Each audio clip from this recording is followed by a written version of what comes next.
In my opinion, really the best mashed potatoes. Let's prep our butter for these potatoes, okay?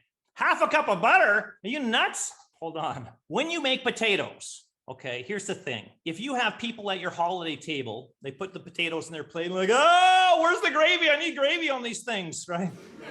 If your potatoes have to have gravy as a requirement, you are not done making mashed potatoes. No, absolutely incorrect. Mashed potatoes should stand on their own. And if people want gravy, then it's a complement to the mashed potatoes, not a requirement. Big difference there, big difference. So a lot of people just, pay no attention to the poor little potato, boil the heck out of it. They don't really add anything of richness to it. They just put a little bit of salt in there, and then they expect the gravy to do all the work at the table. Absolutely incorrect. My daughter, for example, who's 12, she does not like gravy.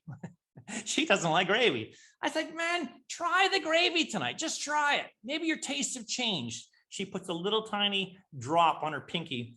No, I don't like it. Oh my goodness. All it does is taste like meat. You like meat, don't you? You know what she says? Yeah, but I don't like liquid meat. Okay, well, when you put it that way, I don't think I like liquid meat either, but the gravy's awesome. But here's the thing. She has her mashed potatoes just on their own. So if I just copped out, boiled the heck, put a little salt, put some water in there, maybe some milk, and mashed it, put it on the table, well, they're going to be gross. And she's going to suffer because she doesn't like gravy. Don't do that. It's the wrong way about it. To those mashed potatoes, we are going to add our butter, all that beautiful garlic. There's the salt, half teaspoon of pepper, and then mash by hand. Do not get your electric beaters out. You're going to create gluey mashed potatoes. Don't do that. And once they're like that, then you can add in your cream.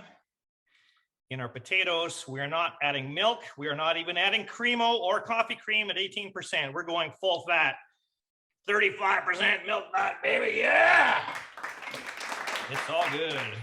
You cannot get the best mashed potatoes by going with skim milk, folks. It's not gonna happen. It's not gonna happen, right? You're eating potatoes for crying out loud. There's no sense looking at after your waistline at this point. Wait, broccoli. The only thing else that we need to do is we need to taste and reseason. Wow, that's some good potatoes.